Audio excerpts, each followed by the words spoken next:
मणिकर्णिका घाट पर तोड़फोड़ की और शुरू से ही महारानी अहिल्याबाई होलकर की वहाँ प्रतिमा थी और भी प्रतिमाएं थीं, उन सबको तोड़ दिया गया।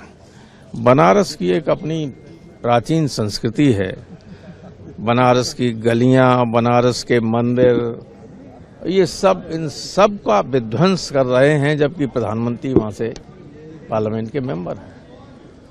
बनारस की संस्कृति को अक्षुण्ण बनाए रखने के लिए वहाँ की जनता हमेशा से इस बात पर रही है कि ऐसा कोई परिवर्तन न किया जाए कि हमारी पुरानी जो संस्कृति है, पुरानी पहचान है, वो खत्म। बनारस की पहचान को ही खत्म करने की कोशिश किया जा रहा है। मणिकर्णिका घाट का जो है, सारे पूर्वांचल के लोग जब मरने के बाद दाह संस्कार वहीं होता है, उसको तोड़ दिया गया। इससे पहले जब कॉरिडोर बना था तो सैकड़ों मंदिर तोड़ दिए गए, लोगों की रोजी रोटी छीन ली गई। किनारे किनारे पतली गलियों में बैठते थे, एक एक गली में करोड़ों रुपए का रोजाना व्यापार होता था, वो सब खत्म कर दिया गया।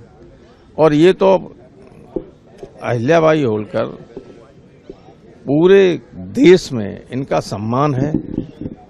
होलकर घराने की इंदौर में राजधानी थी, बहुत ही बड़ी वीरांगना, और सारा एक जो बैकवर्ड कम्युनिटी है गडरिया पाल समाज, उसकी एकमात्र ये नेता हैं, मानते हैं, पूज्य देवता की तरह मानते, उनका अपमान हुआ।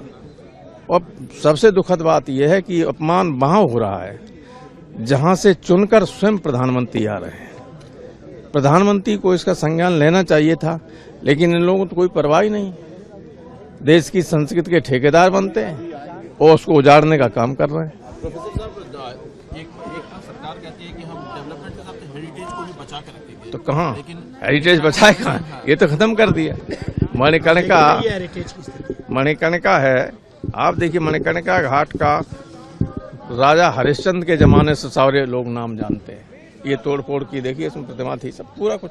जैसे कि मैं सो रहा हूँ तो पिताजी को जगाना है मुझे, तो वो डायरेक्ट उठाने के बजाय, और हिंसा की परंपरा मेरे यहाँ नहीं थी सौभाग्य से, तो वो क्या करते थे कि उस कमरे में आ जाएंगे या बाहर से गुजरेंगे और चौपाई बोलेंगे, प्रात काल उठ के रघुनाथा मात पिता गुरु नावही माता।